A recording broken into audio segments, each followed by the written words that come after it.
Friends, if you are looking forward to watching the highly anticipated movie After the Hunt, 2025, in English, then this video is for you. Make sure to like this video, and if you are new to our channel, do not forget to subscribe so you can stay updated with more interesting content like this. Today, we are going to talk in detail about the movie After the Hunt, 2025. We will explore everything about this film, from what it is about to where you can watch it, along with fascinating behind-the-scenes facts. I will also guide you through its technical departments, the music production, how it went through the stages of pre-production, filming, and post-production, as well as details about its budget and how it performed at the box office. In addition to that, we will give you a concise story overview and a short review of the plot. We will break down the performances of the star cast, highlight who played which roles, and discuss any standout moments that made this movie special. So, watch this video till the very end to get everything you need to know about After the Hunt, 2025. After the Hunt is one of those films that has been making waves in the film industry due to its strong storyline and impressive production values. The movie went through a detailed pre-production phase where the creators worked hard on the script, setting, and casting to make sure every aspect was carefully planned before the cameras started rolling. The filming process included multiple locations, some of which were quite challenging due to their weather conditions and terrain, but the crew made sure to deliver high-quality visuals that capture the essence of the story. The post-production process involved editing, sound design, and visual effects that enhanced the overall impact of the movie. These stages were crucial in turning the raw footage into a polished final product that audiences around the world can enjoy. The music of After the Hunt also plays a significant role in setting the mood and supporting the narrative. Composers worked closely with the directors to ensure that each scene carried the right emotional tone. From intense sequences to quiet emotional moments, the soundtrack complements the storyline beautifully. The technical departments including cinematography, editing, and sound design have done an impressive job in bringing the director's vision to life. The lighting and camera work in particular stand out as they create a deep and immersive experience for the viewers. In terms of its story, After the Hunt revolves around themes of survival, human connection, and the challenges faced when individuals are put into extreme situations. Without giving away too many spoilers, the movie tells the tale of a group of individuals whose lives intertwine during a critical mission. As the story unfolds, their personal struggles and emotional journeys are revealed, making the plot both thrilling and heartfelt at the same time. The pacing of the movie keeps the audience engaged from start to finish, with well-placed moments of suspense and drama. The cast performances deserve special mention. Each actor brought their character to life with dedication and depth. The lead actors delivered strong performances that anchored the story, while the supporting cast added layers of complexity and richness to the narrative. There are a few standout scenes where the chemistry between the main cast members shines, leaving a lasting impression on the viewers. The direction is sharp and keeps the focus on the core story while still allowing the characters to breathe and evolve naturally. Regarding its budget and box office performance, After the Hunt had a decent production budget that was utilized efficiently to create high-quality visuals and a strong cinematic experience. Early reports suggest that the film is doing well in terms of box office returns, attracting audiences from different demographics due to its gripping storyline and solid marketing campaign. It has managed to spark conversations and gain positive word of mouth, which is often crucial for a movie's long-term success. Overall, After the Hunt, 2025, is a movie that combines a well-written script, talented performances, and strong technical execution to deliver a memorable cinematic experience. It is a film that appeals not only to fans of intense dramas, but also to those who appreciate well-crafted storytelling and attention to detail in filmmaking. If you enjoy movies that keep you hooked with both action and emotional depth, this is definitely one to watch. Make sure to catch it in the best possible quality to experience its full impact, and stay tuned for more updates and detailed breakdowns of other upcoming movies on this channel. After the Hunt, 2025, centers on Alma Imhoff, a respected professor at an elite university, whose carefully ordered life begins to unravel when her star student and protégé, Margaret Maggie Resnick, comes forward with an accusation of assault against Alma's close colleague and friend, Henrik Hank Gibson. From the first scene, Alma is portrayed as meticulous and principled in public, but guarded in private, and the accusation instantly places her between duty of care to a student she has mentored and loyalty to a colleague whose work and companionship have defined her professional world. As the university initiates its formal process, Alma is asked to share what she knows about Hank, his relationship to students, and any boundary crossings she might have observed. That request is simple on paper and excruciating in practice because it forces Alma to confront a buried experience from her own past that she has never fully acknowledged. The story is not a typical mystery but rather a moral pressure cooker, focusing on what truth Alma will choose when every version of it costs her something. Once the allegation is made, a cascade of consequences follows. Maggie withdraws from Alma's seminar and refuses to meet unless there is a support person present. Hank, shocked and indignant, comes to Alma in private insisting the situation is a misunderstanding, pressing her to vouch for his character. Alma's husband, Frederick Imhoff, a psychiatrist, urges caution and transparency at home, but his clinical distance only heightens Alma's sense of isolation. The student liaison, Dr. Kim Sayers, tries to keep the process humane and contained, but word inevitably leaks. Rumors spread through corridors and group chats, graduate office hours empty out, and small details are amplified into narratives none of the principals can control. What was once collegial certainty dissolves into second-guessing and strategic silence as administrators weigh reputational risk against procedural fairness. Alma's internal reckoning runs parallel to the investigation. She rereads old recommendation letters, revisits faculty dinners in her memory, and recognizes how often intellectual intimacy on campus can blur into something more charged. With Maggie, Alma walks a tightrope between advocate and interrogator, trying to ask what happened without shaping the answer. With Hank, she tests for inconsistencies while resisting the impulse to protect a friend simply because he has been loyal to her. The screenplay uses Alma's past, hinted at as a dark secret, as both mirror and fuse. Mirror because it reflects patterns she did not see at the time, and fuse because the renewed attention threatens to ignite dormant shame. Midway through, lines harden. Faculty divide into camps, some demanding decisive action, others insisting on due process. Maggie's partner, Alex, becomes protective, skeptical of the institution's ability to hold space for survivors, and reluctant to let Maggie shoulder the spotlight alone. Alma is asked to deliver a statement that will likely tip the balance. The script tracks how language itself becomes contested terrain.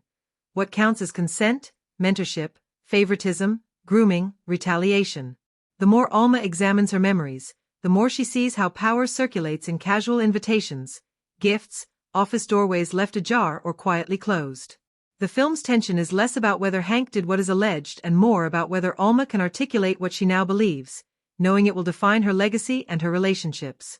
In the final act, hearings and private confrontations force clarity. Alma must choose whether to corroborate patterns she once rationalized, whether to disclose an event she never reported, and whether to accept that the truth may damage people she loves. The resolution does not chase sensationalism, instead it honors the complexity of institutional accountability and personal responsibility, showing how telling the truth can be both an ethical act and a self-inflicted wound. By the end, Alma's world is not neatly repaired, but the film suggests a hard-won integrity in naming harm and refusing to let professional prestige eclipse it. Short cast-anchored summary with roles. Julia Roberts plays Alma Imhoff, the esteemed professor whose past and present collide. Ayo Edebiri plays Margaret Maggie Resnick, Alma's protégé who files the accusation that sets the story in motion. Andrew Garfield plays Henrik Hank Gibson, Alma's colleague and close friend who is accused. Michael Stuhlbarg plays Frederick Imhoff, Alma's psychiatrist husband who counsels caution but cannot insulate her from the fallout. Chloe Sevigny plays Dr. Kim Sayers, the student liaison and Alma's friend tasked with navigating the institution's process. Leo Michiel appears as Alex, Maggie's partner, with supporting performances from Ariane Kassem, Will Price, Thadia Graham, Christine Dye, and Burgess Bird rounding out the campus and family circle. After the Hunt, 2025, opens with a calm, composed image of Alma Imhoff delivering a lecture at her elite university, setting the tone of control, intellect, and authority. The opening moments establish her reputation, her position among faculty, and her role as a mentor to students like Margaret Maggie Resnick. This introduction is linear and steady, designed to immerse viewers in the academic environment where hierarchy and reputation subtly dictate behavior. The setup continues by portraying Alma's relationship with her colleague and close friend Henrik Hank Gibson, hinting at their long professional association and trust. At this point, the film carefully plants seeds of power dynamics, intellectual closeness, and the fragility of institutional decorum without signaling the storm that is about to come. The inciting incident strikes when Maggie steps forward with a formal accusation of assault against Hank. This moment fractures the previously stable environment and forces Alma into the center of a moral and professional conflict. The narrative chooses to reveal this accusation early, making it the anchor for the rising tension that follows. It is presented in a straightforward, linear fashion, ensuring that viewers feel the weight of the claim as Alma does. The way the accusation is introduced, through administrative channels and private conversations, sets a tone of secrecy, uncertainty, and institutional pressure. It is a turning point that redefines Alma's journey from respected educator to reluctant investigator of her own loyalties and memories.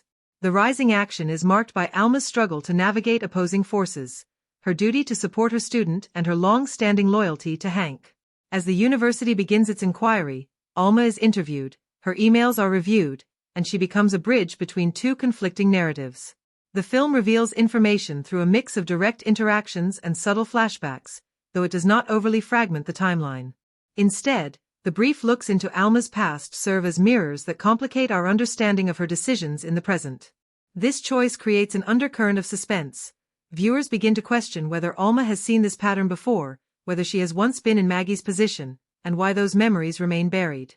Midway through the film, a major turning point occurs when Alma recalls a buried event from her own past, one that mirrors the current allegation in disturbing ways.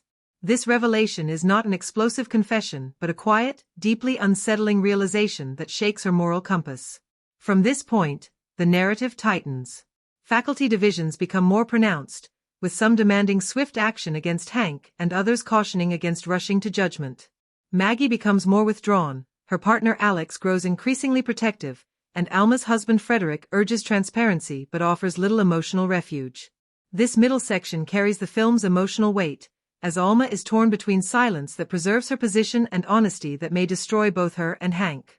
The narrative employs deliberate pacing here, allowing tension to build through faculty meetings, hushed hallway exchanges, and tense one-on-one conversations. The emotional peaks land hardest in the private confrontations.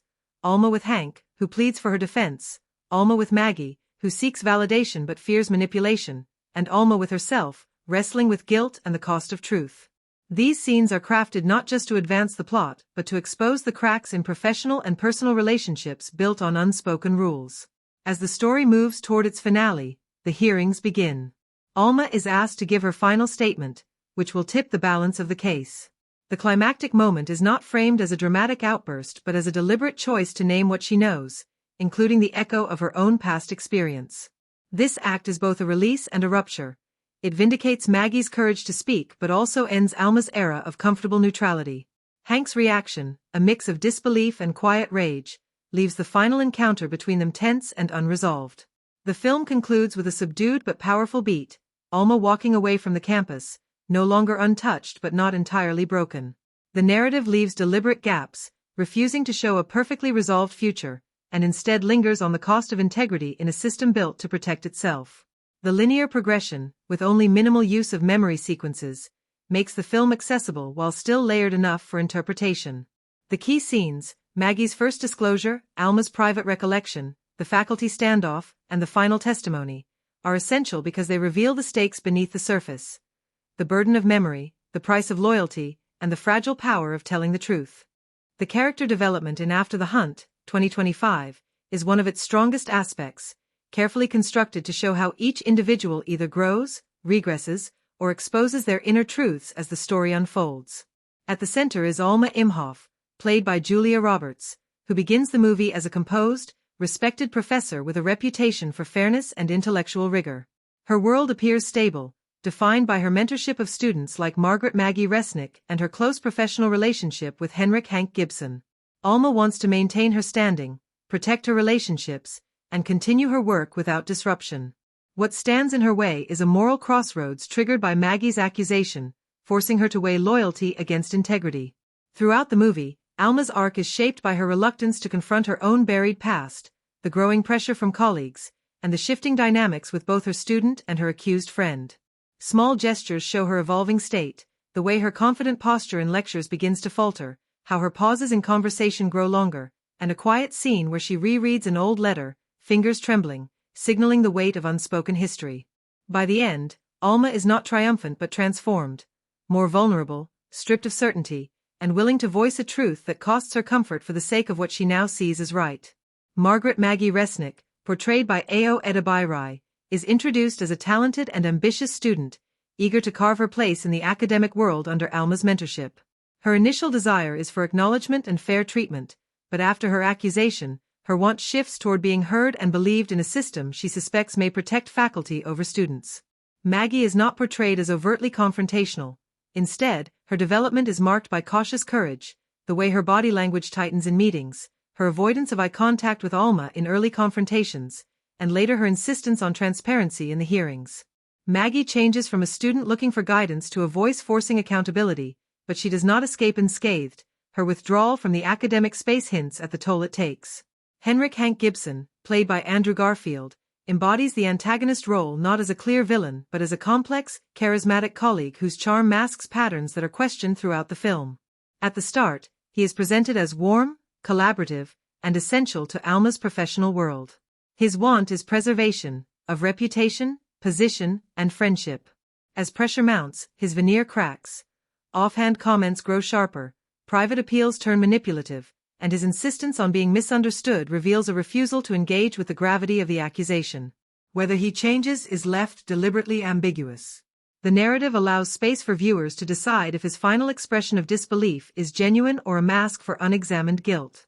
Frederick Imhoff, portrayed by Michael Stuhlbarg, serves as Alma's husband and a secondary influence rather than a driver of the plot. As a psychiatrist, he offers rational, procedural advice, but his inability to meet Alma emotionally exposes a gap in their marriage. His development is minimal but meaningful. His early detachment shifts to quiet concern when he realizes Alma's inner turmoil runs deeper than the case at hand. Dr. Kim Sayers, played by Chloe Sevigny, acts as both a friend and institutional liaison. Initially seen as a mediator, her want is to keep the process fair and humane. Subtle glances and lines show her own conflict between friendship and duty, and a late scene where she chooses not to shield Alma from administrative pressure signals her own growth from protector to impartial facilitator. Side characters like Maggie's partner Alex, portrayed by Leo Michiel, and other faculty members add layers rather than filler. Alex begins protective and skeptical, gradually becoming an advocate for Maggie's autonomy rather than a shield. Faculty peers shift from cordial allies to silent judges, illustrating how easily institutions fracture under scrutiny. The film's strength lies in its refusal to offer clean redemptions or dramatic reversals. Growth is measured in hesitation, in the willingness to speak despite consequences, or in the decision to stay silent when noise would be easier. Alma's arc remains the most significant, from a professor who believed she could remain neutral to a woman forced to confront how silence is a choice with its own weight. Maggie emerges with scars but also agency. Hank remains a figure of contested truth. The subtle beats, Alma's faltering lecture, Maggie's firm insistence in the hearing, Hank's strained smile in a final private exchange, mark the evolution of people shaped by a single accusation that ripples into every corner of their lives. The performances in After the Hunt, 2025, are the backbone of its quiet, morally charged drama, and the ensemble cast delivers a mix of commanding presence, restrained vulnerability, and layered nuance that keeps the audience invested even in the stillest moments. Julia Roberts as Alma Imhoff anchors the film with a performance that is both controlled and deeply human. At the start, her poise is almost rigid, measured pauses, steady vocal delivery, and a careful physical stillness that mirrors her character's desire for balance and authority. As the pressure mounts, Roberts allows subtle cracks to appear, her voice softens into hesitation, her hands linger too long on papers, her eyes dart when once they held. A key monologue late in the film, where she recounts a memory she has long suppressed, is performed with quiet devastation rather than theatricality, and it lands harder because of that restraint.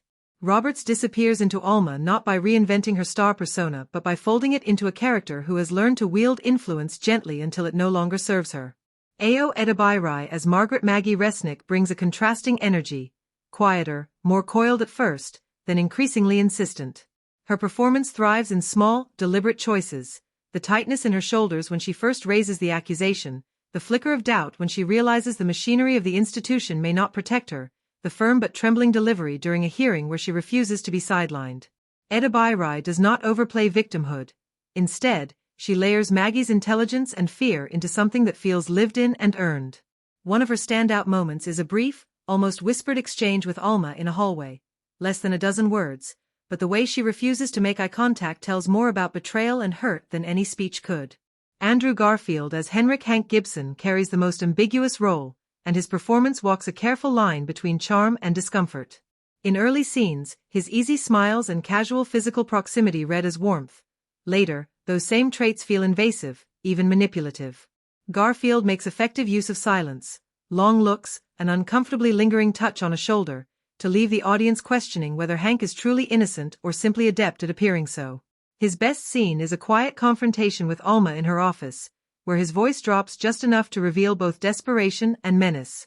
However, some viewers may find that his performance occasionally leans too heavily on charm without giving enough glimpses into genuine self-reflection, which can make him feel slightly out of step with the film's otherwise layered moral ambiguity. Michael Stuhlbarg as Frederick Imhoff delivers a restrained but effective turn as Alma's husband. His performance is defined by calm, precise intonation and an almost clinical stillness, fitting for a psychiatrist who thinks in systems rather than storms. While not a scene stealer, he creates a believable sense of a man who offers reason but withholds emotional refuge. His most striking moment comes in a brief kitchen conversation, where his inability to comfort Alma with more than procedure becomes a kind of quiet betrayal. Chloe Sevigny as Dr. Kim Sayers threads the needle between institutional representative and genuine friend. She gives the character a weariness beneath the professionalism, a sense of someone caught between policy and empathy. Her controlled physicality, neat gestures, composed stance, starts to fray in a scene where she must choose between shielding Alma and respecting the process, and the hesitation in her breathing during that exchange is more telling than any explicit line. Among the supporting cast, Leo Mihil as Alex, Maggie's partner, stands out for their fierce protectiveness that gradually softens into support rather than control.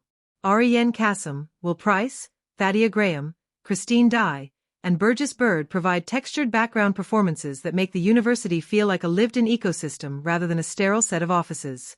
What makes the acting in After the Hunt memorable is not grand gestures but calibrated restraint. The chemistry between Roberts and Eda Bayrai, especially in scenes where they circle each other with unsaid words, sells a fraught mentorship-turned battleground. Garfield's charm clashes effectively with Roberts' growing unease, creating a tension that drives much of the film's suspense. If there are weaker spots, they come when the script gives a line of moral complexity but the delivery plays it too flat, occasionally muting what could have been a sharper emotional beat. Still, the ensemble as a whole ensures that the story's moral weight is carried not by plot alone but by the quiet, persistent humanity of its performances. The direction in After the Hunt, 2025, plays a central role in shaping the film's identity and ensuring that its themes and narrative beats land effectively. From the opening sequence, it is clear that the director has a specific vision in mind, one that relies heavily on atmosphere, deliberate pacing, and carefully constructed scenes. The film does not rush its narrative but instead allows moments to breathe, giving the audience time to settle into the emotional and thematic undercurrents at play. This choice of pacing may not suit viewers seeking rapid-fire action or constant twists, but it does help in establishing a mood that aligns with the story's contemplative tone.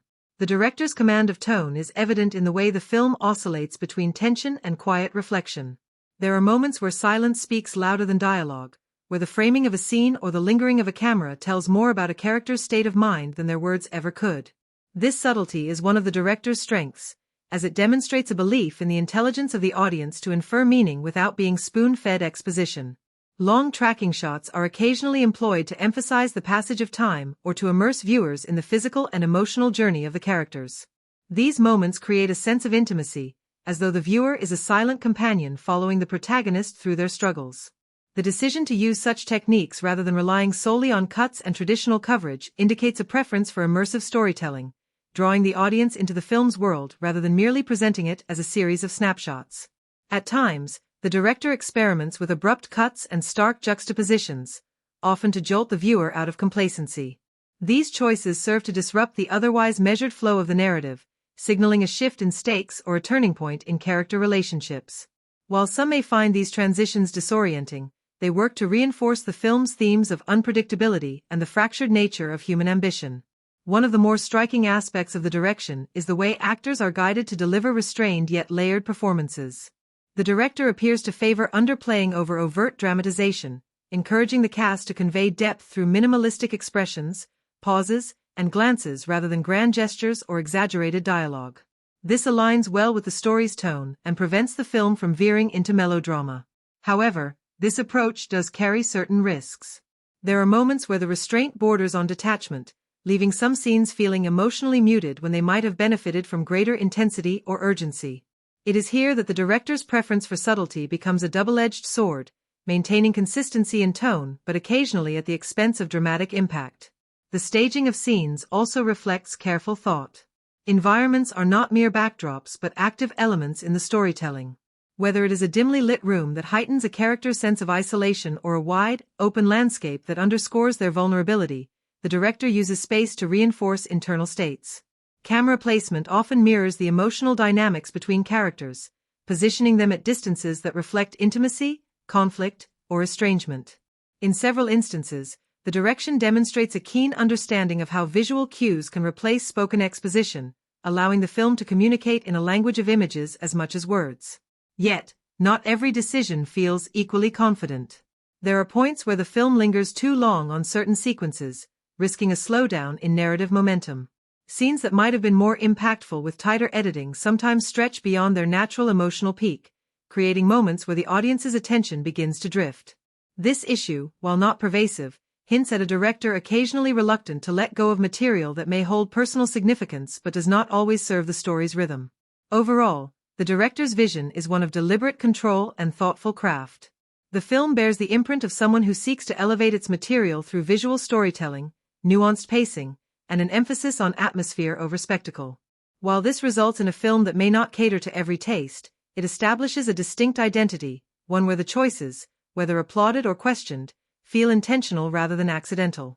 It is in this directorial assurance, even with its occasional missteps, that After the Hunt, 2025, finds much of its resonance and ultimately stands apart from more formulaic offerings. The cinematography in After the Hunt, 2025, plays a vital role in shaping the audience's experience, acting as a visual narrator that guides how the story is perceived and felt. From the very beginning, the framing choices set the tone for the narrative.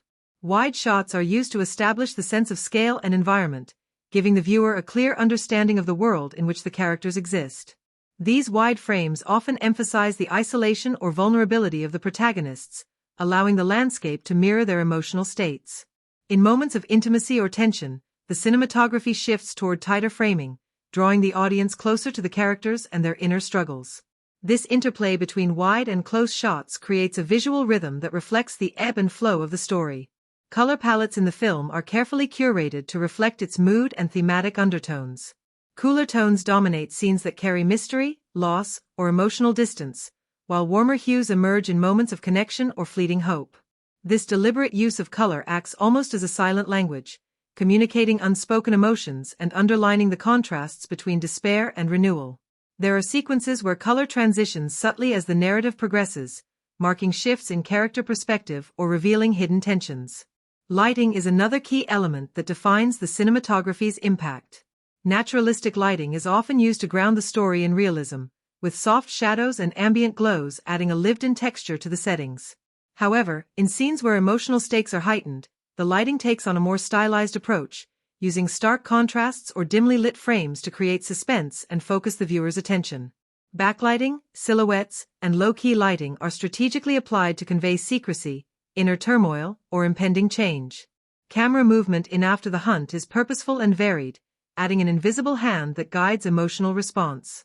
Long, slow tracking shots give a sense of lingering weight or inevitability, while sudden handheld sequences inject urgency or chaos. The use of static frames during key dialogues allows performances to breathe, giving weight to silences and subtle gestures. On the other hand, sweeping crane shots and overhead perspectives expand the scope, reminding viewers of the larger forces at play beyond individual characters. One of the most striking aspects of the cinematography is how it contributes to character development without relying on dialogue. For instance, recurring compositions where characters are framed off-center or partially obscured suggest their detachment or secrets yet to be revealed. In contrast, symmetrical framing often accompanies moments of clarity or decisive action, visually anchoring the character in their newfound resolve. Certain standout shots leave a lasting impression, not because of their grandeur but because of their emotional resonance. A moment where the camera lingers on a fading sunset over a quiet field speaks volumes about the fleeting nature of peace, while an extreme close-up of trembling hands tells more than any line of dialogue could about fear and hesitation. The cinematography also balances beauty with function, never becoming decorative for its own sake.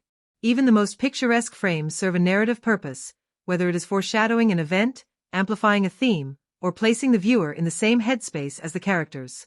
There are times when the visuals intentionally withhold information, using shadows or obstructed viewpoints to echo the uncertainty within the story. This creates a layer of intrigue that keeps the audience engaged, compelling them to look deeper into each frame. Overall, the cinematography of After the Hunt succeeds in being both a companion to the story and a storyteller in its own right. It enhances the script's intentions by turning abstract emotions into visual form and ensures that certain images linger well after the credits roll. Its mastery lies not in flashy spectacle but in its ability to weave subtle visual cues into the narrative fabric, making every shot feel like an essential part of the journey. Editing and pacing are crucial aspects that define how a film unfolds and how its story resonates with the audience, and After the Hunt, 2025, presents a fascinating case study in how editorial choices can both enhance and challenge the viewer's engagement. From the opening sequence, it becomes clear that the editors have opted for a style that oscillates between deliberate patience and sudden bursts of momentum. Early scenes are constructed with long, lingering cuts that allow the atmosphere to settle and the tension to simmer beneath the surface, giving the viewer time to absorb the world and the stakes at hand. This slow-burn approach creates a sense of unease that suits the film's moody narrative, yet it also risks testing the patience of those expecting a brisker narrative drive. As the film transitions into its second act, the pace begins to shift. Montages are used selectively to condense time, often during travel sequences or moments of quiet preparation. These segments work effectively in maintaining narrative flow without bogging down the viewer in repetitive detail, and their restrained use signals a confidence in storytelling that prefers implication over over-exposition. The editors seem aware that too many montages can dilute dramatic weight, and so they reserve them for transitions rather than emotional climaxes. One of the most striking features of the editing is its use of cross-cutting during moments of heightened suspense. Rather than relying solely on linear progression, the film juxtaposes parallel threads, cutting between characters whose paths are destined to collide. This technique, when employed well, builds anticipation and provides a richer understanding of the stakes. In After the Hunt, the cross-cutting is at times masterful, heightening tension as the narrative approaches pivotal confrontations. However, there are instances where the rhythm feels slightly uneven, as though a beat or two was either rushed or overstayed, leading to moments where the tension momentarily deflates. Flashbacks are another significant editorial element, used sparingly but with notable impact. They are not presented in a disorienting flurry but rather with a measured insertion that aligns with the protagonist's evolving understanding of their own past. The transitions into and out of these flashbacks are mostly seamless, utilizing subtle visual or auditory cues to guide the audience rather than abrupt cuts that might jar them out of the flow. In this regard, the editing shows a sensitivity to narrative cohesion, ensuring that even non-linear elements feel like natural extensions of the present timeline. The pacing across the three acts reflects a deliberate design, with the first act leaning into atmospheric buildup, the second act accelerating through tighter edits and more frequent cuts, and the third act finding a middle ground where pauses and accelerations are interwoven to sustain emotional impact. The climax does not resort to chaotic cutting for cheap thrills. Instead, it allows key moments to breathe, often lingering just long enough for the viewer to register both the action and the emotional stakes involved. Silence and restraint are tools the editors appear willing to trust, particularly in scenes where dialogue falls away and the weight of the story is carried by performance and visual tension alone. These pauses are often the most effective moments in the film, providing a contrast to sequences where the cutting quickens and the rhythm demands attention. That said, there are points where a slightly tighter trim might have prevented certain scenes from feeling drawn out, especially in the latter half where the narrative briefly flirts with redundancy. Overall, the editing in After the Hunt, 2025, demonstrates a thoughtful balance between stillness and motion, trusting the audience to sit with its quieter beats while also knowing when to push forward with urgency. It is not a flawless rhythm. Occasional uneven cuts and a few overextended scenes suggest areas where refinement could have sharpened the impact, but it succeeds more often than it falters. The film's sense of time is elastic, bending to the needs of its story without collapsing under the weight of overindulgence, and its editorial voice emerges as one of its defining features, shaping the emotional and narrative cadence that lingers after the credits roll. The soundtrack and score of After the Hunt, 2025, play a vital role in shaping the audience's emotional connection to the story. From the opening moments, the film establishes a tone through its use of sound, choosing when to embrace music and when to let silence fill the space. The score is not just a background element but an active force that highlights the tension, sorrow, and fleeting moments of hope that run through the narrative. It uses recurring motifs to draw attention to specific characters and themes, subtly guiding the audience without pulling them out of the story. This kind of musical storytelling is what separates a standard score from one that leaves a lasting impression. Throughout the film, there are moments where music steps into the foreground and commands attention. Certain scenes gain an almost haunting weight because of the melodies layered beneath them, creating an echo of unease or inevitability. For example, in tense sequences where the hunt metaphorically or literally reaches a climax, the score employs restrained instrumentation, often low strings or distant percussion, to build a sense of approaching danger. This restraint works better than overbearing crescendos because it allows the viewer to feel the tension in their chest without being told exactly how to react. There is also a careful consideration of when to let the scene breathe without music, using silence as a form of pressure or release. This artful use of absence can be just as memorable as the most powerful cue. The licensed music in After the Hunt is sparingly used, making each instance more impactful. Rather than filling the film with familiar tracks, it opts for a few well-placed pieces that either anchor the film in its world or create contrast with the on-screen events. A sudden burst of a recognizable song can shift the emotional tone of a moment, sometimes undercutting the bleakness with something ironically upbeat or, in other cases, doubling down on the weight of a revelation. The choices feel intentional, not as a means to appeal to an audience's nostalgia but to layer additional meaning onto what is already unfolding visually. A strong recurring element in the score is its connection to the characters. Specific instruments or melodies reappear whenever certain individuals are on screen, becoming a kind of sonic signature. For one protagonist, a sparse piano line might hint at inner vulnerability, while for another, the presence of distorted strings marks their turmoil or obsession. These motifs help tie separate narrative threads together, reminding viewers of the emotional currents beneath the surface even when the dialogue is sparse or ambiguous. It creates an almost subconscious association that lingers long after the scene transitions. There are moments, however, where the score edges close to overemphasis.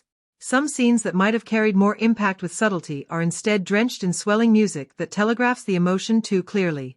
This is not frequent enough to undermine the film, but it does stand out in contrast to the more restrained and thoughtful moments elsewhere. A more measured approach in these instances could have allowed the performances and visuals to speak more for themselves. Still, these are minor blemishes on an otherwise well-balanced audio palette. What truly makes the soundtrack memorable is its ability to elevate scenes that would otherwise risk feeling empty or transitional. A walk through a forest, a quiet conversation by a window, or a lingering shot of the aftermath all gain significance when paired with the right sonic texture. The composers seem to understand that the best film scores are not always about grand statements but about deepening the mood without overwhelming it. They use space as much as sound, letting individual notes or chords stretch out and settle into the audience's mind. By the time the film reaches its conclusion, the musical elements feel like a part of the narrative fabric rather than an accessory. The final act features a motif that has been teased throughout, now fully realized, bringing the emotional arc full circle. It leaves the viewer with a sense of closure or at least a resonant aftertaste, proving that when handled with intention, music can transform how a story is experienced. After the Hunt does not rely on its soundtrack as a crutch, but it also does not shy away from using it as a sharp tool when needed, resulting in an auditory experience that complements the visual and narrative layers with impressive precision. The themes and messages in After the Hunt, 2025, operate beneath its suspense-driven plot, offering a layered exploration of human motivations and moral complexities. At its heart, the film appears to wrestle with questions of identity, revenge, redemption, and the power dynamics that shape choices in extreme circumstances. From its opening act, the story hints that the hunt is not merely a physical pursuit but a psychological confrontation where characters are forced to reconcile who they are with who they have become. The protagonist's journey reflects this inner conflict, often revealing moments where silent gestures or tense stares carry more weight than spoken words. One of the most consistent themes is identity, how it is fractured, hidden, or reshaped when survival is at stake. Throughout the film, visual cues such as mirrors, masks, or reflective surfaces hint at the dual lives of certain characters or the disconnect between their public and private selves. There are instances where the narrative uses action rather than dialogue to reveal these internal struggles, letting the viewer observe how desperation exposes true character. Revenge is another powerful thread running through the film, yet it is not presented as a simple motive.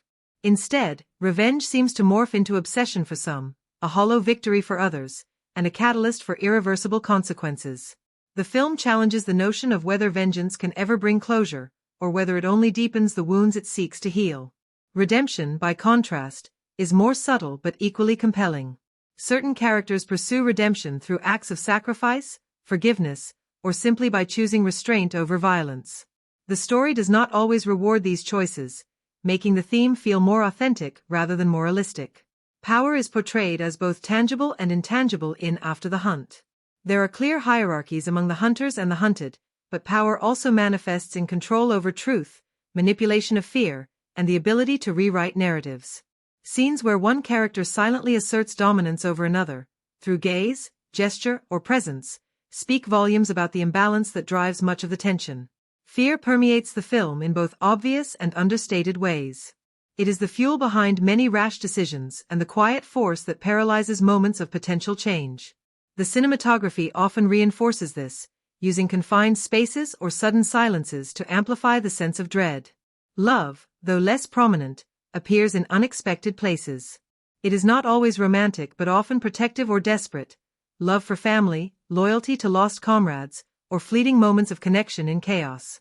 These touches humanize the narrative, making the stakes feel personal rather than abstract. One of the film's strengths is its ability to communicate these themes visually. A lingering shot on a discarded weapon, a fleeting image of a character watching from the shadows, or the deliberate framing of two rivals in symmetrical opposition all contribute to the thematic resonance without a word being spoken. However, After the Hunt is not free of contradictions. There are moments where its messaging feels fragmented, as though competing ideas about morality and consequence are vying for dominance. Certain scenes suggest a belief in redemption and the possibility of breaking cycles of violence, while others seem to revel in the inevitability of brutality. This creates an intriguing tension for the viewer. Is the film offering a path forward, or is it a grim reflection of cycles that cannot be escaped? Some might find this inconsistency frustrating, while others may interpret it as an intentional reflection of the chaos that defines the story's world. Ultimately, the film's central message may lie in its refusal to provide easy answers. It asks the audience to sit with discomfort, to examine how far individuals will go when stripped of safety and certainty, and to consider whether survival at any cost is truly survival at all. Through its layered themes of identity, revenge, redemption, power, fear, and fleeting traces of love, After the Hunt crafts a narrative that lingers beyond its final frame, inviting reflection on the moral compromises people make and the haunting echoes those choices leave behind. Visual effects and CGI in After the Hunt, 2025, serve as a significant layer of the film's visual and narrative identity.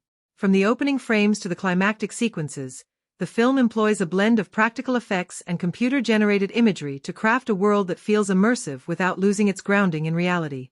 One of the most commendable aspects of the visual effects is how they avoid overpowering the story. Instead of drowning the viewer in constant spectacle, the filmmakers reserve their most elaborate effects for moments where they serve the characters or the emotional stakes. For example, environments are often subtly enhanced through digital extensions rather than fully constructed in a computer, lending scale without erasing the textures of physical sets.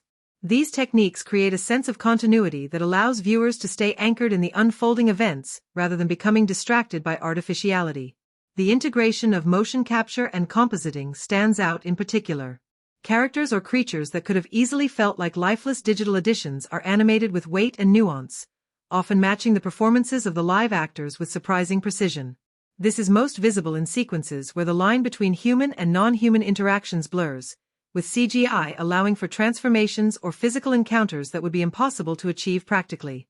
The film does not shy away from using visual effects to create surreal or heightened moments, but these moments are rarely gratuitous. Instead, they are tied to the central themes and serve to push the narrative forward rather than halt it for the sake of a showcase. There are, however, instances where the CGI shows its seams. Fast-moving scenes with heavy compositing occasionally reveal edges that feel slightly too smooth or lighting that does not perfectly match the surrounding environment. These moments are not frequent enough to ruin the experience, but they do serve as a reminder that the production does not always achieve seamless integration. In contrast, some of the more restrained effects, like atmospheric manipulations, subtle background enhancements, or minor set augmentations, are nearly invisible, and that invisibility is a testament to their quality. It is often in the less showy details that the craftsmanship becomes apparent. One of the film's strongest achievements is how the visual effects support tension and mood. Scenes set in hostile or ambiguous environments rely on layered effects that create a sense of unease without explicitly drawing attention to the source of discomfort. A flicker in the distance, a shadow that seems too fluid, or a sudden shift in the texture of the landscape can be more unsettling than a fully rendered monster or explosion. The effects team understands this and often lets restraint amplify impact. Even larger set pieces, while clearly dependent on CGI, retain a level of grit by incorporating practical elements wherever possible. Fire, debris, and physical stunts intermingle with digital enhancements to create sequences that feel dangerous and tactile. The color grading and lighting integration also deserve recognition in how they make the CGI appear cohesive. Digital additions are rarely allowed to glow unnaturally or stand apart from the natural palette of a scene. This consistency keeps the viewer from feeling like they are watching two different layers stitched together. There is a confidence in the way the film uses its tools, not to overwhelm but to complement, not to substitute reality but to expand it.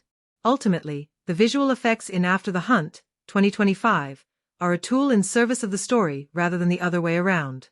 They elevate the experience by opening up possibilities for scale, atmosphere, and transformation, while remaining tethered to the film's tone. Where they stumble, it is often in the ambitious moments that try to stretch a bit too far for their budget or technical capacity, but these moments are forgivable within the larger tapestry. For a film that relies on a mix of grounded human drama and heightened visual sequences, the effects succeed in keeping the audience engaged without breaking the illusion of the world it constructs.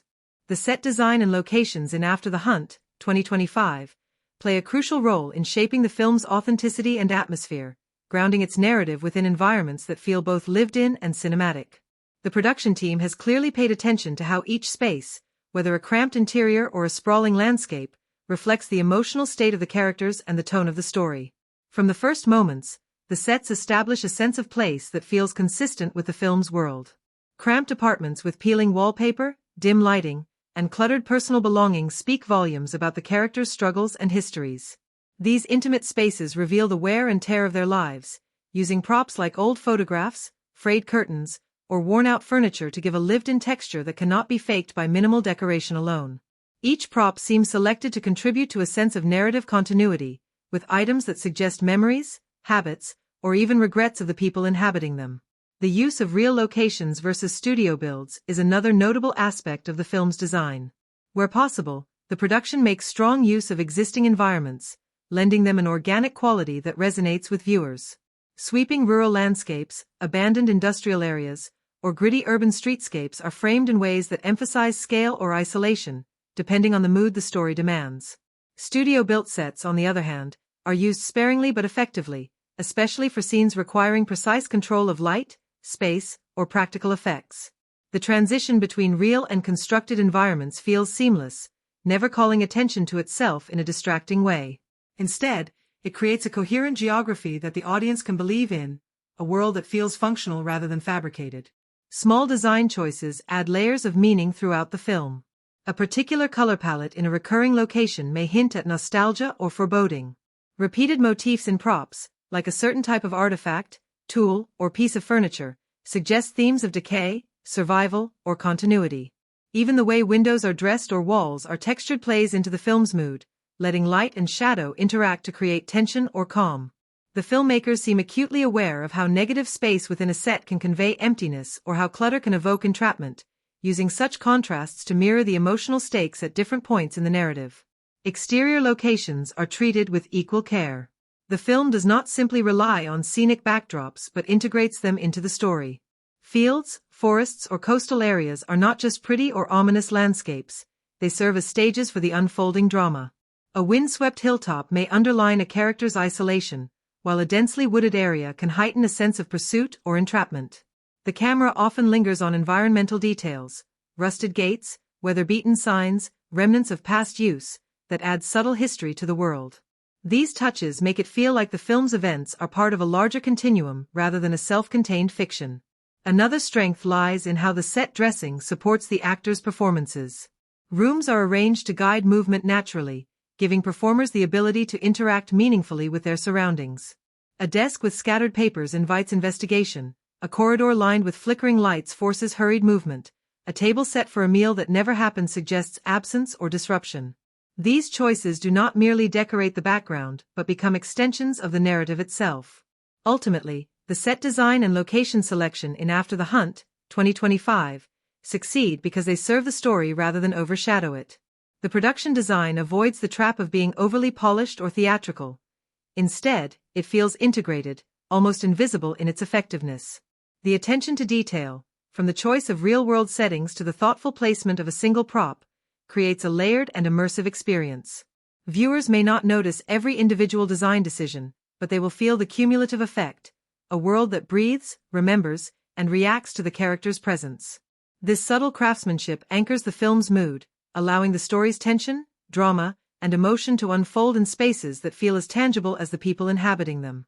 The dialogue and script in After the Hunt, 2025, play a vital role in shaping the film's overall impact, as they form the backbone of how characters communicate, reveal themselves, and propel the story forward. Dialogue often determines whether the audience feels immersed in a believable world or is constantly reminded that they are watching something constructed.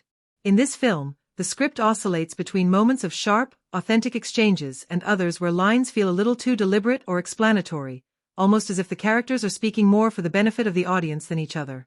This creates a mixed experience where some scenes feel effortlessly natural while others briefly lose that sense of organic flow. There are moments where the dialogue shines by being understated yet impactful. Characters communicate with brevity, allowing subtext to do much of the heavy lifting. For instance, a seemingly ordinary exchange between two central figures subtly hints at their shared history and buried emotions without spelling everything out. These are the moments where the script excels, showing trust in the audience's ability to read between the lines. Silences are also used effectively at times, with pauses in conversation carrying as much meaning as the words themselves. These stretches of quiet often create tension, leaving viewers to anticipate what will come next or reflect on what has just been said. However, the script does stumble occasionally when it leans too heavily on exposition. There are sections where characters explain things that would have been more powerful if left implied, or where dialogue becomes too descriptive and loses its rhythm. In those instances, the writing feels functional rather than inspired, serving the purpose of moving the plot along but not necessarily enhancing character depth or thematic resonance. This is especially evident in scenes where minor characters are introduced primarily to deliver background information. While such moments are sometimes necessary, they can stand out against the otherwise layered writing style. One of the script's strengths is its ability to embed thematic elements within natural conversation. Lines often carry double meanings, reflecting the broader motifs of survival, trust, and hidden agendas that run through After the Hunt. This approach allows the film to explore deeper ideas without resorting to heavy-handed monologues. When the writing strikes this balance, the dialogue becomes both functional and poetic, giving viewers a sense of weight behind even the simplest exchanges. There are also scenes where the writers make use of contrast in tone to great effect. Tense, clipped conversations are occasionally offset by moments of dry humor or mundane talk, creating a rhythm that feels closer to real life. These lighter touches prevent the script from becoming too one-note, providing brief reprieves from the intensity of the plot while still feeling authentic to the world of the film. It also helps to humanize the characters, showing that even in high-stakes situations, people find ways to communicate casually or playfully. If there is one area where the script could have benefited from tighter editing, it would be in trimming or reworking a handful of conversations that reiterate what the audience already knows. A few scenes tread familiar ground, restating motivations or conflicts without adding new layers. Cutting or rewriting these moments could have improved pacing and given more room for meaningful interactions to breathe. Despite this, the script does succeed overall in delivering dialogue that often reveals more than it initially seems to, blending directness with nuance where it matters most. Ultimately, the dialogue in After the Hunt serves as a key narrative tool, shaping how viewers perceive the characters and their relationships. At its best, it is sharp, layered, and infused with unspoken tension, creating a sense of authenticity that pulls audiences deeper into the story. At its weaker points, it edges toward over-explanation or filler, but even then, it rarely feels completely disconnected from the larger tone of the film. With a bit more refinement, the script could have elevated these moments to match the high points of its more subtle and compelling exchanges. The genre execution of After the Hunt, 2025, plays a crucial role in shaping how audiences perceive its narrative and emotional tone. Positioned primarily as a thriller with undertones of mystery and psychological drama, the film navigates familiar territory while introducing elements that give it a distinct edge. One of the first things to notice is how the film respects the core expectations of a thriller. It maintains suspense through a careful balance of revelation and concealment, presenting enough clues to keep the viewer engaged but withholding key information to maintain intrigue. The pacing reflects this as well, opting for a steady build rather than an immediate rush into chaos, which allows the audience to settle into the world before the stakes heighten. This slow burn approach is a common trait in psychological thrillers, and the film executes it with precision, ensuring that tension is sustained without becoming monotonous. Where the film excels in genre execution is in its use of character-driven tension rather than relying solely on external action or jump scares. Instead of excessive chases or sudden violence, it builds its unease through psychological manipulation, subtle betrayals, and shifting alliances. This choice not only sets it apart from standard action-heavy thrillers but also appeals to viewers who appreciate layered storytelling. The narrative does feature moments of confrontation and conflict, but these are often brief, impactful, and tied directly to character motivations, which prevents them from feeling gratuitous. In this way, After the Hunt respects the thriller genre while leaning more heavily on its dramatic elements, creating a hybrid that feels fresh rather than formulaic. The film also avoids some of the more tired clichés associated with the genre. For example, it does not rely on the overly predictable twist ending that many thrillers fall back on. While there are revelations, they feel earned and rooted in the story's foundation rather than forced for shock value. Similarly, it sidesteps the trope of the invincible antagonist or the purely helpless protagonist. Both hero and villain are layered with flaws, strengths, and moments of vulnerability, making their conflict feel human rather than archetypal. This balance in character dynamics enriches the overall tone and ensures that the audience invests emotionally in the outcome. Another strength in the genre execution is its willingness to introduce moral ambiguity. The film does not clearly define who is entirely good or bad. Instead, it allows each character's decisions to blur those lines. This ambiguity adds to the tension, as viewers are kept uncertain about alliances and betrayals until the final act. Such an approach aligns with modern trends in thrillers, where audiences have grown more sophisticated and expect complexity rather than simplistic good versus evil narratives. However, the film does take certain risks that may divide audiences. Its commitment to a slow-build structure may alienate those who prefer fast-paced action or constant high-stakes sequences typical of mainstream thrillers. Some viewers might find the first act overly deliberate, waiting for a more explosive turning point that arrives later than expected. Additionally, its emphasis on dialogue and psychological interplay over large-scale action may not satisfy fans seeking a more traditional action thriller experience. Despite these potential drawbacks, After the Hunt manages to refresh its genre by blending its thriller core with elements of drama and psychological tension. The result is a story that feels grounded and engaging, one that respects its audience's intelligence without relying on cheap tricks. By balancing suspense with character depth, avoiding unnecessary tropes, and presenting moral complexity, the film carves out a space for itself in a crowded genre. Fans of nuanced thrillers will likely appreciate its methodical pacing and layered conflict, while those expecting relentless action may find it more contemplative than anticipated. Ultimately, the film honors its genre while offering enough originality to stand apart from the more predictable entries released in recent years. The social and cultural commentary in After the Hunt, 2025, operates in a space that is subtle yet deliberate, using its narrative to reflect on themes of truth, power, and the personal cost of exposing or concealing secrets. Set in the world of academia, the story touches upon how institutions manage reputations and scandals, often prioritizing legacy and public perception over justice or integrity. The film does not shout its message but rather layers it through the experiences of its characters, particularly the protagonist, who is forced to confront the consequences of past decisions and how they ripple outward in ways that affect the present. This creates a reflection on how society often clings to appearances rather than confronting uncomfortable realities. One of the notable aspects is its commentary on generational shifts in attitudes towards accountability. The younger characters, particularly the student at the center of the unfolding scandal, embody a desire for transparency and fairness, while the older generation represents the weight of tradition and the tendency to protect the institution at all costs.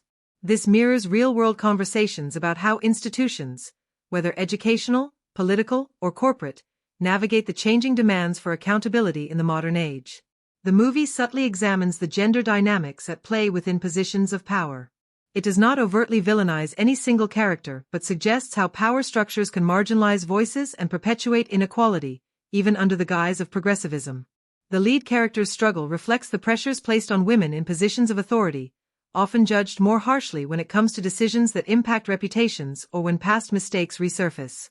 Culturally, the film situates itself in a climate where personal history can be weaponized, and where the search for truth often collides with institutional survival. Its timing aligns with a growing global discourse on transparency, cancel culture, and the ways narratives are shaped to protect those already in power. However, it does not fall entirely on one side of the debate. Instead, it portrays the messiness of navigating such situations, showing how even well-intentioned actions can become tangled in politics and perception.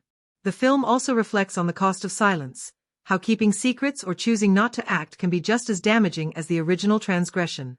This aspect resonates with cultural movements that challenge bystander behavior and demand more active responsibility from those in positions to make change. By centering the story on an academic setting, the movie uses a microcosm to explore broader societal issues, suggesting that the struggles seen within universities are a reflection of larger systemic challenges. While the film's commentary feels timely, there are moments where it risks oversimplifying complex dynamics. Some characters function more as symbols of larger issues rather than fully fleshed-out individuals, and certain plot threads resolve too neatly, offering closure where ambiguity might have been more authentic to the theme. Still, for many viewers, the accessible approach allows the film to open a conversation rather than alienate its audience with overt didacticism. Its commentary is most effective when it trusts the audience to connect the dots, when a passing remark, a meaningful glance, or an unspoken decision carries the weight of the film's critique. In these moments, it encourages reflection without forcing a single interpretation. Overall, After the Hunt provides a social and cultural mirror without becoming a lecture.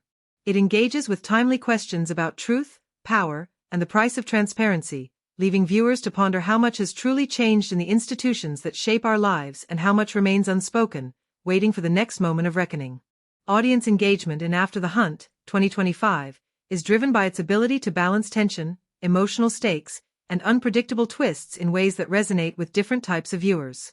From the opening sequence, the film creates a sense of mystery that hooks the audience, making them question every character's motive and every piece of information revealed. Scenes featuring the rugged wilderness and the tense cat-and-mouse sequences keep viewers on edge, with several moments designed to provoke gasps, such as sudden betrayals or unexpected character turns. These are carefully placed throughout the narrative to ensure the pacing maintains a level of suspense that makes it hard to look away. The film also integrates moments of dark humor, especially in the interactions between the two leads, which create a subtle but effective emotional release amid the intensity. These brief, sharp exchanges give the audience a chance to breathe while deepening the relationship dynamics. For some viewers, these moments add layers to the story, preventing it from becoming overly grim, while for others, they offer an unexpected touch that makes the film more relatable and memorable. Emotional engagement is most profound during scenes where the characters reveal their vulnerabilities, particularly when the protagonist confronts the deeper reasons behind their pursuit. Flashbacks and small, intimate conversations scattered across the film invite empathy and even sadness, as the audience begins to understand the moral weight carried by each character. Some of these scenes are likely to draw tears or at least a moment of reflection, as they challenge the viewer to consider themes of survival, guilt, and the cost of vengeance. Debate and discussion are strongly encouraged by the ambiguous nature of the film's central conflict. Key revelations near the climax shift the perception of who is truly the hunter and who is the hunted, leaving room for varied interpretations. Viewers will likely leave the theater questioning not only the moral choices of the characters but also the broader implications of the story's message about justice and the human instinct to survive. This ambiguity makes the movie a prime candidate for online discussions and fan theories, especially surrounding certain cryptic scenes that hint at deeper conspiracies or hidden motivations. In terms of rewatchability, After the Hunt offers plenty of subtle details that become more apparent on a second viewing. Visual clues hidden in the environment, brief lines of dialogue that take on new meaning after the plot twist, and symbolic uses of setting create a layered experience. These details give fans reason to revisit the film, dissect its structure, and appreciate its craftsmanship. The cinematography, especially in moments of silence where nature itself feels like a character, is also likely to be captured and shared online as striking stills or GIFs, adding to the film's cultural footprint. Certain set pieces, such as the tense mid-forest standoff and the emotionally charged final confrontation, have a signature quality that viewers will talk about long after the credits roll. They serve as the film's most iconic beats, combining emotional resonance with visual spectacle. For action thriller fans, These are the moments that deliver the adrenaline they came for, while for drama enthusiasts, they provide the catharsis needed for a satisfying narrative conclusion. Overall, the film crafts its audience engagement by blending emotional hooks with mystery, debate-worthy choices, and memorable scenes that lend themselves to sharing and re-experiencing. Its mix of gasp-inducing tension, layered storytelling, and carefully placed emotional beats ensures that it does not merely fade from memory after a single viewing but instead lingers, sparking continued interest and discussion. After the Hunt, 2025, can be seen as a film that draws from a long lineage of psychological thrillers and survival dramas while attempting to craft its own distinctive voice. In many ways, it stands in conversation with works like The Revenant and The Grey, both of which focus on man's struggle against nature and internal demons, but it also weaves in a sense of mystery that evokes films like The Girl with the Dragon Tattoo or Prisoners. The stark wilderness setting is a familiar visual and narrative tool in these genres, serving as both a backdrop and a metaphor for the characters' isolation, primal instincts, and unresolved pasts. Where After the Hunt succeeds is in using that wilderness not just as a hostile environment, but as a stage for moral choices and the unraveling of personal histories. Its tone and pacing are closer to Denis Villeneuve's slow-burn suspense than to fast-paced action-oriented thrillers, allowing tension to build gradually rather than relying on jump scares or explosive sequences. Compared to other survival-centric films, this one leans more heavily on dialogue and psychological interplay between its characters, making it feel at times like a chamber drama that happens to take place outdoors. When placed beside the director's past works, After the Hunt feels like an evolution rather than a complete departure. If the filmmaker is known for darkly atmospheric pieces that probe human flaws, this movie aligns with that pattern but adds a stronger undercurrent of redemption and ethical reckoning. For example, where a previous project might have left its protagonist broken or unresolved, this story allows glimmers of reconciliation and second chances, suggesting a slightly more optimistic worldview. Stylistically, the film retains the muted color palettes, lingering close-ups, and restrained score the director favors, but it experiments with pacing more boldly, allowing scenes to breathe even when the stakes are high. This could frustrate viewers accustomed to more conventional thrillers but will likely be appreciated by those who enjoy slow-burn tension. In terms of genre peers, the film borrows familiar tropes such as the reluctant hero, the enigmatic antagonist, and the ever-present threat of an untamed landscape. However, it reinvents certain aspects by giving its characters layers that resist easy categorization. The so-called villain is not a straightforward predator, and the survivors are not all paragons of resilience or morality. This shades the narrative in more complex tones, closer to films like Wind River or even the psychological ambiguity of The Witch, than to straightforward survival tales. There are moments where the film stumbles, particularly in pacing its revelations or justifying some of the characters' sudden choices. In these instances, it does not quite match the seamless execution of its influences. One area where After the Hunt strives to outdo its predecessors is its thematic ambition.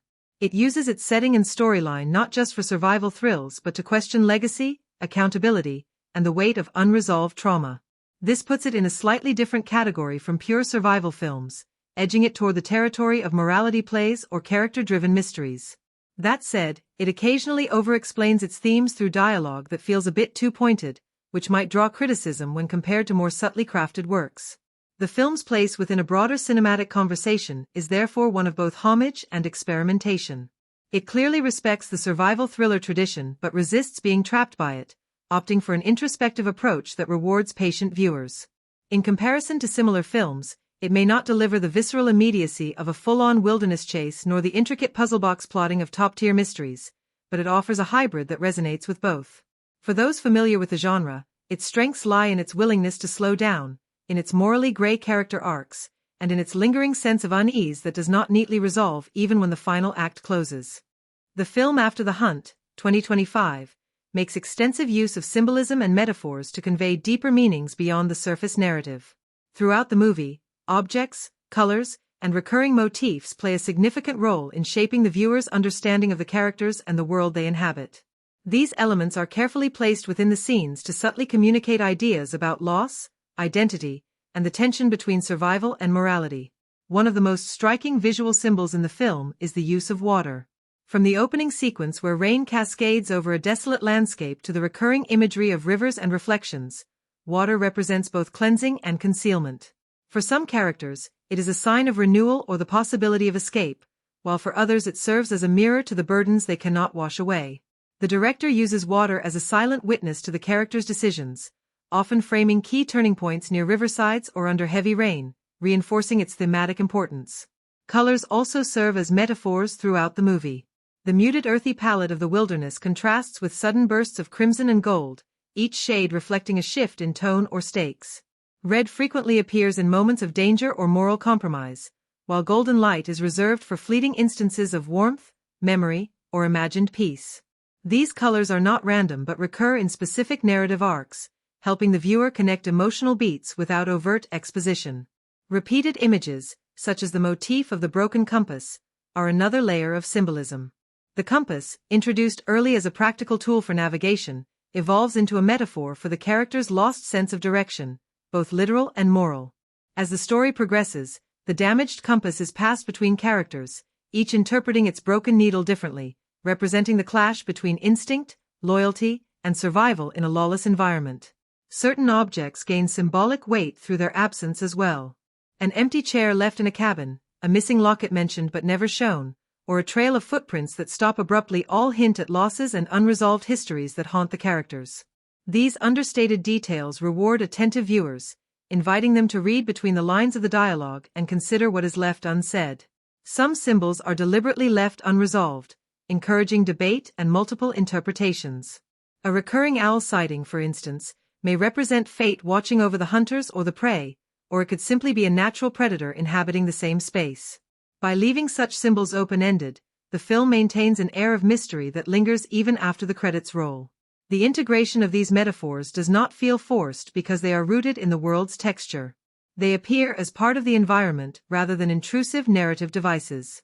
Whether it is a scar traced by a character in a moment of silence or a map burned at the edge of a campfire, each symbolic detail builds toward a larger picture of struggle, guilt, and fleeting redemption. For viewers willing to pay close attention, After the Hunt offers more than a survival story. It provides a layered experience where symbols echo across acts, transforming seemingly simple scenes into moments rich with unspoken meaning. The franchise or historical context of After the Hunt, 2025, provides an interesting backdrop to how audiences might interpret the film's story, characters, and thematic choices. If it is part of a larger series, one of the primary aspects to evaluate is its continuity with previous installments. Continuity is not only about maintaining a consistent timeline, but also about preserving the essence of the original narrative while allowing room for growth. Fans of a series often look for callbacks, moments that reference previous entries, be they lines of dialogue, objects, or even subtle framing choices that remind them of the world they are familiar with. These callbacks can either feel like thoughtful nods or forced insertions depending on how well they fit into the film's narrative flow. After the Hunt, 2025, would need to balance this carefully to avoid alienating new viewers while still rewarding longtime fans. If the film instead draws its inspiration from historical events or claims to dramatize a certain period, then the accuracy of its depiction becomes a key talking point. Historical films often face the challenge of deciding which elements to remain faithful to and which to modify for the sake of dramatic effect. Viewers familiar with the real-world events will naturally scrutinize these choices more closely, while others may accept them as creative liberties taken to enhance the storytelling. The way costumes, dialogue, and set designs reflect the era also contributes to the perception of authenticity. If After the Hunt, 2025, includes moments that deliberately diverge from actual history, these choices should ideally serve a narrative purpose, such as emphasizing a theme, condensing events, or making the story more emotionally resonant. Easter eggs are another interesting aspect to explore in this context. They can appear in subtle forms, like the inclusion of a name, date, or location that holds meaning within the broader franchise or historical narrative. For a series, these moments become rewards for attentive fans, creating a sense of shared history between the filmmakers and their audience. In a historical context, Easter eggs may include small but accurate details that history enthusiasts can appreciate, even if they go unnoticed by casual viewers. Such elements often add layers of depth to the film without distracting from the primary storyline. When a film is part of an established timeline or series, its placement within that timeline also matters. Does it expand the lore meaningfully, or does it feel like an unnecessary addition? A successful installment tends to both honor what came before and pave the way for future possibilities without feeling constrained. It might answer long-standing questions or leave room for future exploration, depending on its role in the franchise's trajectory. For historical adaptations, liberties taken with facts often spark debates about how such changes influence the audience's understanding of real events. Does After the Hunt, 2025, reinterpret history in a way that adds new insight, or does it simplify complex narratives for the sake of accessibility? This tension between fact and fiction can make or break a film's reception among critics and viewers who value historical integrity. In the end, whether as part of a franchise or as a dramatization of history, its context shapes the lens through which the film is ultimately judged. The budget and box office performance of After the Hunt, 2025, provide valuable insight into the relationship between production costs and the final product seen on screen. A film's budget often sets the tone for what audiences can expect in terms of visual effects, set design, and overall scale, but it is not always a direct indicator of quality or success. After the Hunt, 2025, appears to have balanced its resources carefully, ensuring that the production value reflects a thoughtful allocation of funds rather than simply relying on extravagant spending. From its cinematography to its use of practical effects and locations, the film conveys a sense of richness without feeling unnecessarily bloated, suggesting that the filmmakers prioritized creative choices over purely financial spectacle. When considering how the budget translates to the box office, it is important to look beyond the surface figures of opening weekend earnings. Marketing strategies, release timing, and competition from other films during the same period can all have a significant impact on the financial trajectory. If the film's release coincides with a quieter box office window, it may benefit from a steadier stream of viewership over time rather than a quick surge. Conversely, a crowded release schedule could mean that even a well-made film struggles to gain immediate traction. After the Hunt, 2025, seems positioned to find its audience gradually, with its mix of character-driven storytelling and visual appeal making it likely to resonate with viewers over an extended run rather than relying solely on hype-driven marketing. Another factor influencing the financial outcome is the marketing campaign itself. A modest but well-targeted strategy can stretch a mid-range budget far further than a bloated promotional spend with limited impact. If this film's marketing relied on building anticipation through teasers, social media presence, and selective early screenings rather than widespread high-cost advertising, it would align with its measured approach to production costs. This often results in a more sustainable return on investment, where the film does not need an overwhelming opening to be considered successful. Financial success for a film like After the Hunt, 2025, cannot be measured only in traditional box office terms either.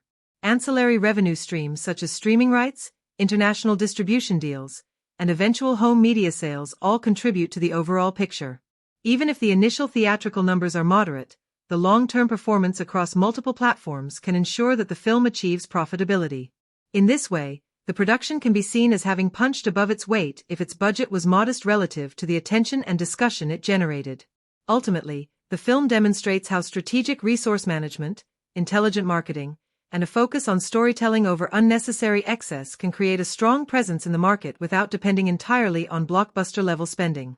This approach not only minimizes financial risk but also allows the filmmakers to focus on creating a lasting impact, proving that success is not always about being the loudest at release but about staying relevant in the conversation long after. The experience of watching After the Hunt, 2025, depends largely on the kind of viewer you are and how you prefer to engage with cinematic stories. For those who enjoy the thrill of a grand, immersive experience, the theater is the most rewarding option. The film's scale, whether in terms of visuals, sound design, or the emotional weight of its story, is often amplified when watched on the big screen. If After the Hunt includes sweeping landscapes, intricate visual effects, or intense action sequences, seeing it in a theater can elevate those details, making every scene more striking and impactful. The controlled lighting, powerful sound system, and communal energy of a theater setting create an atmosphere where distractions are minimized, allowing the audience to become fully absorbed in the narrative. This is particularly ideal for viewers who enjoy feeling part of a collective reaction, sharing tension, surprise, or excitement with others around them. However, for audiences who value convenience and comfort over scale, streaming platforms are often the preferred choice. When the film becomes available on major platforms, it provides the flexibility to watch it on your own schedule, pause when necessary, or revisit specific scenes. If After the Hunt leans more towards character-driven drama or mystery rather than large-scale spectacle, streaming may deliver nearly the same emotional weight without the need for a theater environment. A good pair of headphones can replicate some of the immersive audio experience, ensuring that dialogue, background scores, and subtle sound effects are not lost even in a home setting. Renting the film for home viewing is an option that sits between the two extremes. It allows audiences to experience the movie without committing to a full purchase or subscription. This is ideal for casual viewers who are curious about the film but not necessarily invested enough to make it part of their permanent collection. Renting also makes sense for those who want to enjoy the movie with friends or family during a single evening without worrying about long-term access. The choice of where to watch also depends on the film's release strategy. If After the Hunt is given a theatrical first release with a delayed streaming option, early buzz and audience reactions may encourage theater visits. Conversely, if it is released simultaneously on digital platforms, many viewers may opt for the comfort and affordability of home viewing. In terms of maximizing impact, if the film offers a rich visual language or high-intensity sequences, the theater is unmatched for its ability to fully showcase these elements. For a more introspective or dialogue-heavy film, a quiet home setting can often enhance focus and emotional connection, as it allows for a more personal and reflective experience. Ultimately, the best choice comes down to what you value more: the shared, larger-than-life impact of the big screen or the intimacy and convenience of a private viewing space. Both options have their merits, and After the Hunt seems designed to adapt well to either format depending on your preference. If you enjoyed this video and would like us to provide reviews of every kind of movie, please remember to like, comment, share, and subscribe to our channel. Have a great day, and we'll see you in the next video. Goodbye.